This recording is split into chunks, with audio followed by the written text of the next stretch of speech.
মানুষ প্রথমে কাঁচ আবিষ্কার করে, তারপর লেন্স। খ্রিস্টপূর্ব 300 সালের মানুষ কাচের লেন্স ব্যবহার করত বিবর্ধক হিসেবে আগুন জ্বালাতে।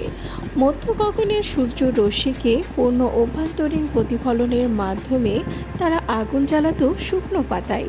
জমিয়ে রাখা ঘরে আতশ কাচ আবিষ্কারের আগে মানুষ আগুন জ্বালাতো চকমকি পাথর ঠুকে অথবা শুকনো দুখণ্ড কাঠ ঘষে। সামান্য আগুন জ্বালাতে তাদের হাতে কড়া পড়ে যেত।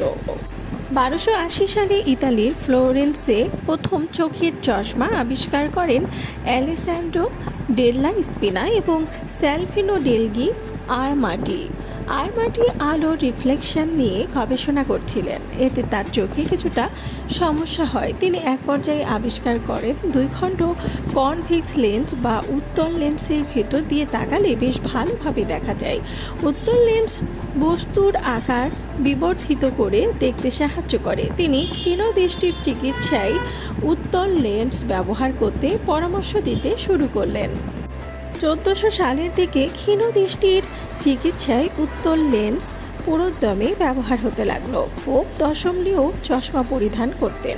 1517 সালে রাফায়েলের আঁকা প্রতিকৃতিকে দেখা যায় পোপ লিও দশমের চোখে চশমা। চার্চ প্রথম দিকে বৈজ্ঞানিক আবিষ্কারের বিপক্ষে ছিল, তারা বিজ্ঞানের আবিষ্কারকে সহজে মেনে নিত না। এখন যেমন আধা শিক্ষিত মুসলিম হুজুররা বিজ্ঞান নিয়ে কটাক্ষ করে, তখনকার দিনে চার্চের শিক্ষিত যাজকেরা সেটাই করত। কোপার্নিকাসকে চার্চে পুড়িয়ে মারে।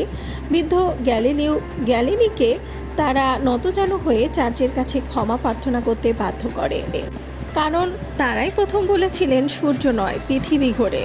প্রথম দিকে কোয়ার্টজ কাঁচ ঘষে উজ্জ্বল করে চোখের চশমা তৈরি করা হতো। 16 শতাব্দীতে কাঁচ শিল্পে ব্যাপক উন্নতি সাধিত হয়, ফলে চশমা শিল্পেও তার হাওয়া লাগে। সাধারণ কাঁচ থেকে চশমা তৈরি শুরু হলো, আর কাঁচ তৈরি হয় বালি থেকে।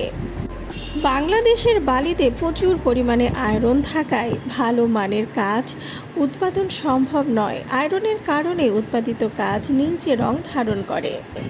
উত্তল ও অবতল লেন্স মিলিয়ে যে চশমা প্রস্তুত করা হয় তাকে বলা হয় বাইফোকাল লেন্স। এই চশমা ব্যবহার করে কাছে দেখা ও দূরে দেখা দুই ধরনের সমস্যার সমাধান করা সম্ভব। 1760 সালে আমেরিকার উদ্ভাবক বেঞ্জামিন ফ্রাঙ্কলিন বাইফোকাল চশমা আবিষ্কার করেন।